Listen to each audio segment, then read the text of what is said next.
All right, well, greetings and welcome to week 4, and this is lection 3.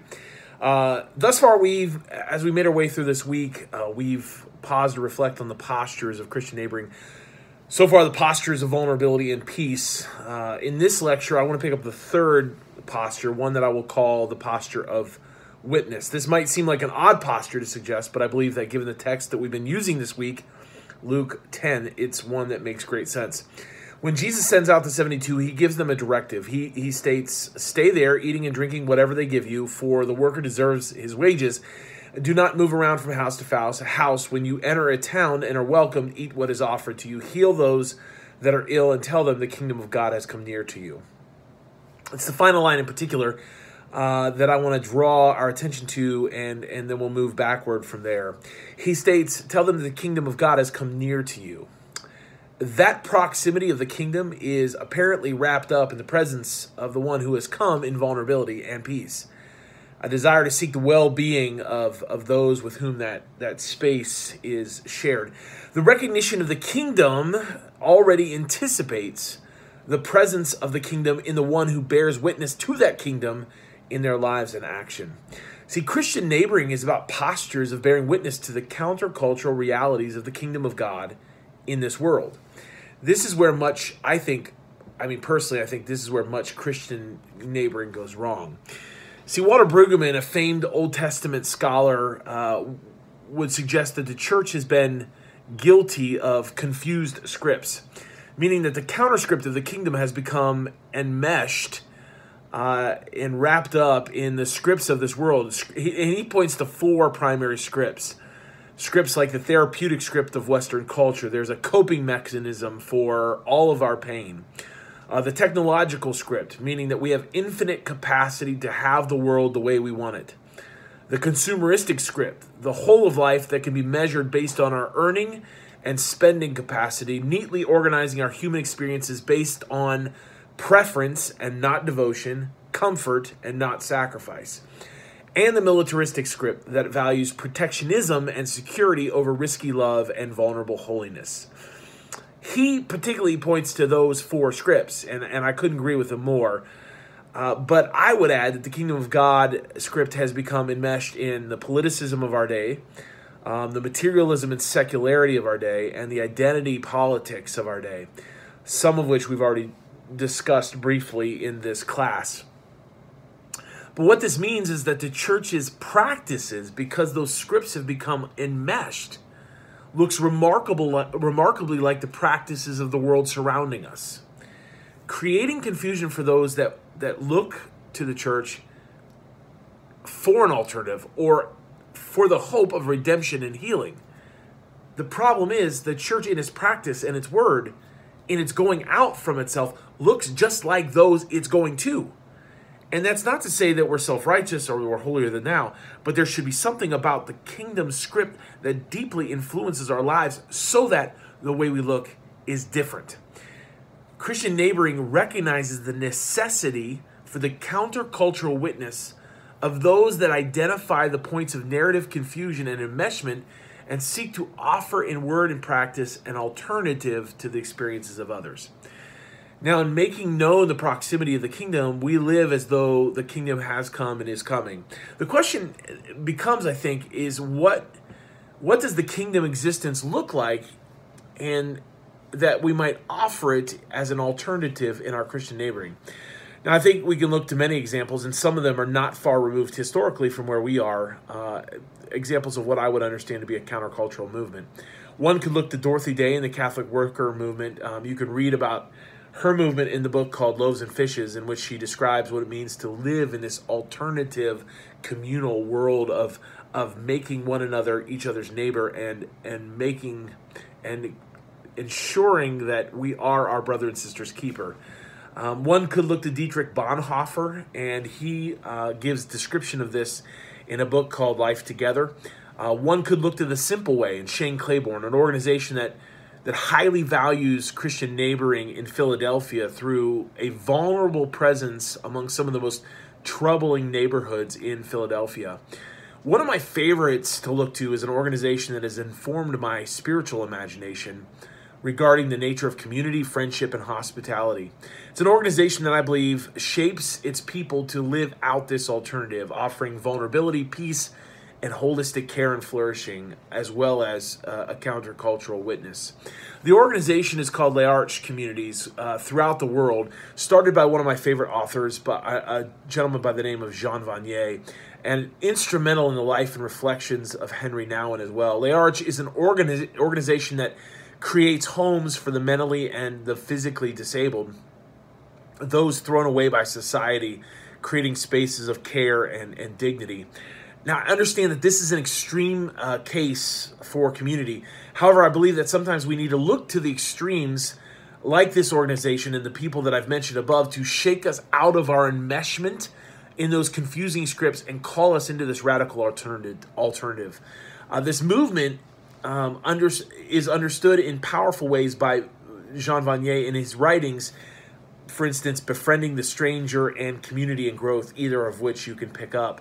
He writes, "We do not enter the kingdom of God by becoming more knowledgeable, more influential, more powerful, but by becoming more humble, more gentle, more loving. The kingdom of God is the communion of hearts." I love that.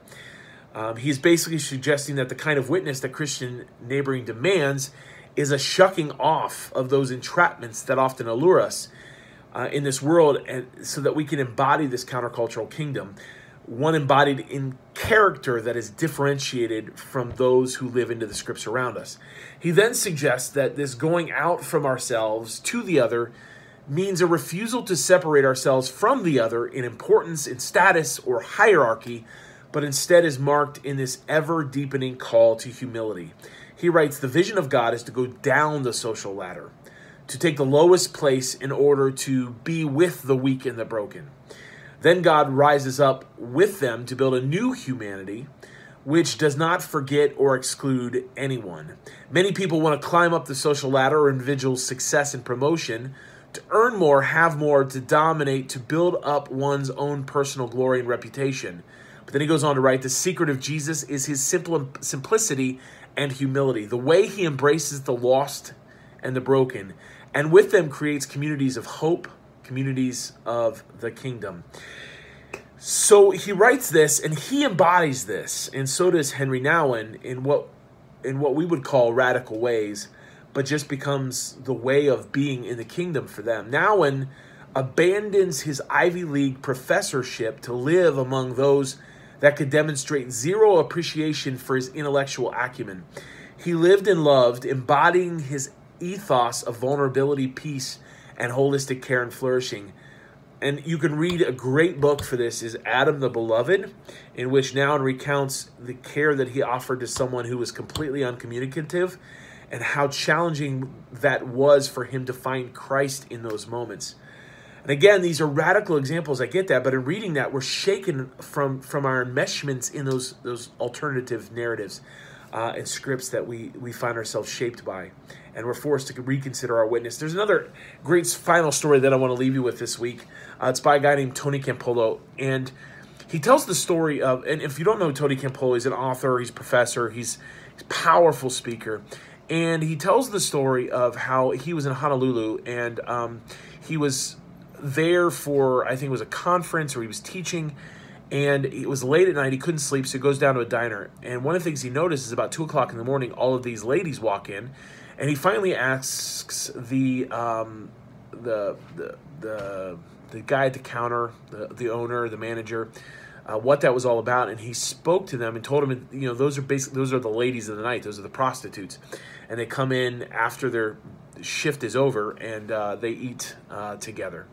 Well, Campolo notices they're talking, and he hears one whose name is Agnes. And at one point in the midst of this, it comes out that Agnes's birthday is the next day, and someone gives her a hard time and says, if are you going to have a party? And Agnes says, "Why would I have a party? I've never had a birthday party in all of my life."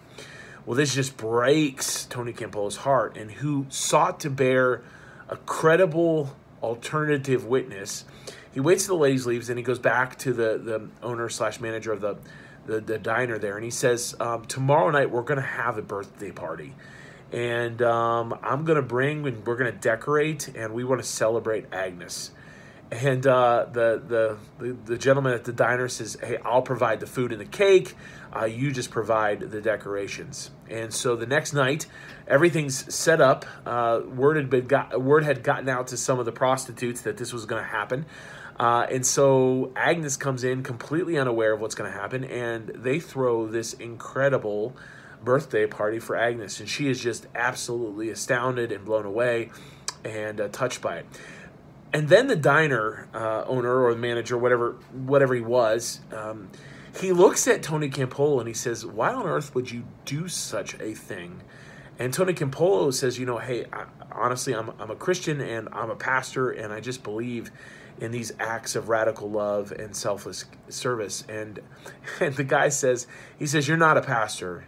And Tony Campolo goes, no, seriously, I'm a pastor. And the guy says, no, because if there was a church that threw birthday parties for prostitutes, I would go to that church. And I love that story because I think it illustrates the countercultural witness of what it means to go out from ourselves in vulnerability, in peace, and as bearing witness to the holistic flourishing that is present in the person of Jesus. So we leave with Luke 10. Jesus sends them out, right? And they go out and they bear witness to the kingdom. They eat what's placed in front of them.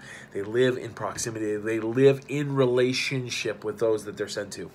And in being in those spaces, the people come to discover what the kingdom of God looks like. They go off and then they return back to Jesus, and they're all celebrating, the demons have submitted in their name. And Jesus says, no, really, again, remember that you've been accepted, you have been loved, you have been forgiven. That's ultimately the key. That because if your identity is secure and you are already fixated in the kingdom of God, then you needn't operate much like the world does in the insecurities that the world brings. And somehow that carries with it this sense of blessing. We can live as blessing to the other. We'll pick up more about that next week.